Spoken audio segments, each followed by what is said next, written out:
Card যিসকল মানুহৰ ration card আছে সেই সকল মানুহে ভিডিঅ'টোত ক্লিক কৰিছে যদি অনুগ্ৰহ কৰি ভিডিঅ'টো স্কিপ নকৰি প্ৰথমৰ পৰা শেষলৈ চাই থাকিব কিয়নো আজিৰ পৰা নতুন নিয়মত ৰেচন কাৰ্ড থকা প্ৰতিজন মানুহে কিন্তু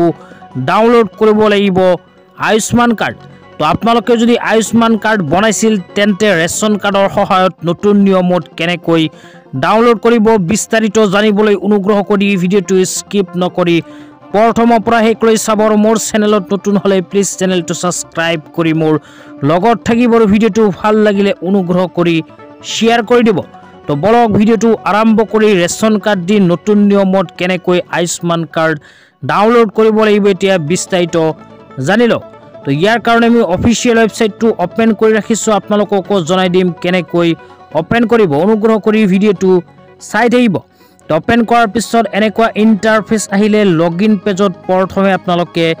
নিজৰ মোবাইল নাম্বাৰটো বহাই দিব তো আপোনালোকে প্ৰথম ঘৰতে লিখা চাব পাৰিব মোবাইল নাম্বাৰ তো এইটো ঘৰত মোবাইল নাম্বাৰটো লিখি আপোনালোকে ৰাইট সাইডে ভেৰিফাই অপচনত ক্লিক কৰি দিব তো ক্লিক কৰি দিয়াৰ লগে লগে আপোনালোকৰ মোবাইল নম্বৰত এখন OTP আহিব OTP টো অহাৰ পিছত তলত লিখা চাব পাৰিব OTP তো এইটো ঘৰত আপোনালোকে OTP টো বহাই দিব তাৰ পিছত চাব পাৰিব কেপচা কেইটা কেপচাৰ ঘৰত বহাই তলত লগইন অপচনত ক্লিক কৰি দিব তো লগইন অপচনত যেতিয়া ক্লিক কৰি দিব আপোনালোকৰ সন্মুখত এনেকুৱা ইন্টাৰফেস আহিব ইয়াতে প্ৰথমে লিখা চাব পাৰিব স্কিম যে লিখা আছে ইয়াতে একো কৰিব নালাগে আপোনালোকে ষ্টেট যে লিখা আছে ষ্টেট অপচনত ক্লিক কৰিব ক্লিক কৰি প্লাই 5 নম্বৰ লিখা চাব পাৰিব আসাম যে লিখা আছে আসামৰ ওপৰত ক্লিক কৰি দিব তাৰ পিছত লিখা চাব পাৰিব সাব স্কিম তো ইয়াতে ক্লিক কৰি NFSA যে লিখা আছে এই অপচনটো সিলেক্ট কৰি লব তো NFSA অপচনৰ ওপৰত ক্লিক কৰিব তাৰ পিছত ৰাইট সাইডে ডিস্ট্ৰিক্ট অপচনত ক্লিক কৰি আপোনালোকে নিজৰ জিলাখনৰ নাম বিচাৰি উলিয়াই পেলাই আপোনালোকৰ জিলাখনৰ নামৰ ওপৰত ক্লিক কৰি দিব তো আপোনালোকে নিজৰ জিলাখনৰ নামৰ ওপৰত ক্লিক কৰি পেলাই ৰাইট সাইডে লিখা চাব পাৰিব সাৰ্চ বাই তো ইয়াতে ক্লিক কৰি দিয়াৰ লগে লগে আপোনালোকৰ সন্মুখত অপচন আহিব ফেমিলি আইডি অপচনত ক্লিক কৰি দিলে আকৌ এটা নতুন অপচন আহিব ৰাইট সাইডে আপোনালোকে লিখা চাব পাৰিব ফেমিলি আইডি তো ইয়াতে আপোনালোকে নিজৰ ৰেচন কাৰ্ডৰ নাম্বাৰটো লিখি দিব তো ৰেচন কাৰ্ডৰ নাম্বাৰটো লিখি প্লাই সাৰ্চ অপচনত ক্লিক কৰি দিয়াৰ লগে লগে আপোনালোকৰ ৰেচন কাৰ্ডৰ আন্ডাৰত যি কেইজন মানুহৰ আয়ুষ্মান কাৰ্ড হৈছে গোটেই কেইজন মানুহৰ নাম কিন্তু ইয়াতে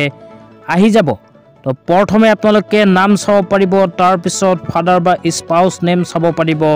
তাৰ পিছত ৰিলেশন চাব পাৰিব তাৰ পিছত চাব পাৰিব মোবাইল নম্বৰ তাৰ পিছত EKYC ষ্টেটাস তাৰ পিছত কাৰ্ড ষ্টেটাস তাৰ পিছত লিখা চাব পাৰিব একশন তো একশন যে লিখা আছে তাৰ তলত আপোনালোকে নিজৰ নামৰ এগেইনষ্টত যিখন ডাউনলোড আইকন আছে সেই ডাউনলোড আইকনৰ ওপৰত ক্লিক কৰি দিব তো ক্লিক কৰি দিয়াৰ লগে লগে আপোনালোকৰ সন্মুখত এনেকুৱা ইন্টাৰফেস আহিব ইয়াতে লিখা চাব পাৰিব আধাৰ নাম্বাৰ তাৰ তলতে লিখা চাব পাৰিব ভেৰিফাই যে লিখা আছে ইয়াতে ক্লিক কৰি দিব ক্লিক কৰাৰ লগে লগে এনেকুৱা ইন্টাৰফেস আহিব অহাৰ পিছত স্ক্ৰল ডাউন কৰি লেফট সাইডে লিখা চাব পাৰিব yes I wish to create যে লিখা আছে ইয়েস অপচনত টিক কৰি তলত এলাও অপচনত ক্লিক কৰি দিব তো এলাও অপচনত যেতিয়া ক্লিক কৰি দিব এনেকুৱা ইন্টাৰফেস আহিব ইয়াতে আপোনালোকে অথেন্টিকেশন মোড যে লিখা আছে ইয়াতে ক্লিক কৰি দিব ক্লিক কৰি প্লাই আধাৰ OTP যে লিখা আছে আধাৰ OTP অপচনত ক্লিক কৰি দিব তো আধাৰ OTP অপচনত ক্লিক কৰি দিয়াৰ লগে লগে আপোনালোকৰ আধাৰ কাৰ্ডৰ লগত যিখন মোবাইল নম্বৰ লিংক আছে সেইখন মোবাইল নম্বৰত এখন OTP আহিব লগতে ৰেজিষ্ট্ৰেচনৰ সময়ত যিখন মোবাইল নম্বৰ দিছিল সেইখন মোবাইল নম্বৰত এখন OTP আহিব তো দুয়োখন OTP ইয়াতে বহাব আধাৰ কাৰ্ডত যিখন OTP আহিব বেনিফিচিয়াৰী আধাৰ OTP যে লিখা আছে এইটো ঘৰত বহাব তাৰ পিছত তলত বেনিফিচিয়াৰী মোবাইল OTP যে লিখা আছে এই OTP টো আপোনালোকে ৰেজিষ্ট্ৰেচন কৰাৰ সময়ত যিখন মোবাইল নম্বৰ দিছিল সেইখন মোবাইল নম্বৰ OTP টো বহাই নেক্সট অপচনত ক্লিক কৰাৰ লগে লগে আপোনালোকৰ সন্মুখত এনেকুৱা ইন্টাৰফেস আহিব তো ইয়াতে আপোনালোকে যোনজন মানুহৰ কাৰ্ডটো ডাউনলোড কৰিব বিচাৰি আছে তাৰ ফটোৰ ওপৰত ক্লিক কৰি দিব তো ক্লিক কৰাৰ পিছত অকমান লোডিং হ'ব লোডিং হোৱাৰ লগে লগে আপোনালোকৰ সন্মুখত এনেকুৱা ইন্টাৰফেস আহিব অহাৰ পিছত স্ক্ৰল ডাউন কৰি অকমান তলত গলে ৰাইট সাইডত লিখা চাব পাৰিব ডাউনলোড তো ডাউনলোড অপশ্যনত ক্লিক কৰাৰ লগে লগে আপোনালোকৰ মোবাইলত আয়ুষ্মান কাৰ্ডটো ডাউনলোড হৈ যাব।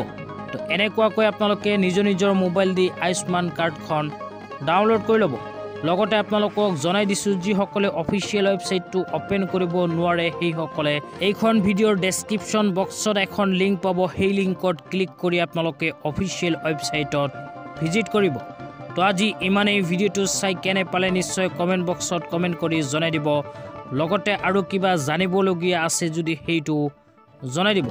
তো ধন্যবাদ।